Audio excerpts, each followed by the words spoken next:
മറ്റുള്ള വിത്തുകൾ ഇടുന്നത് പോലെ വെതറിയിടാൻ പാടില്ല. കാരണം മല്ലി തീരെ സെൻസിറ്റീവായിട്ടുള്ള ചെടിയാണ്, കുഞ്ഞ് ഇതായിട്ടിങ്ങനെ കയറി വരുന്നതാണല്ലോ. അപ്പോൾ അത് ഒറ്റയ്ക്കൊറ്റയ്ക്ക് നിന്നാൽ ഇതുപോലെ മഴ പെയ്യുമ്പോഴോ നമ്മൾ വെള്ളം ഒഴിക്കുമ്പോഴോ ഒക്കെ ഇത് മറിഞ്ഞ് കിടന്നങ്ങ് ചീഞ്ഞു പോകും.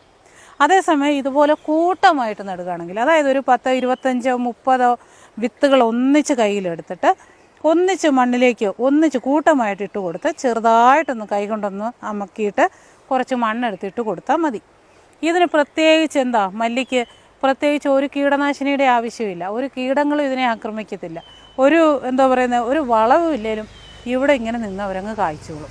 അപ്പോൾ ഈ ഒരു ഇത് കണ്ടില്ലേ, നമ്മൾ ഈ ഒരു പരുവം, അതായത് ഒരു 30-35 ദിവസത്തെ പരുവത്തിലാണ് ഈ ഒരു ഇലകൾ കണ്ടോ, നമ്മുടെ സാധാരണ മല്ലി ഇലയുടെ ഇല പോലെ തന്നെ ഇല. ആ ഒരു പരുവം കഴിഞ്ഞിട്ട് അങ്ങോട്ട് നമ്മൾ പറിച്ചില്ലെങ്കിൽ പിന്നെ വരുന്നതാണ് ഈ ഇലകളും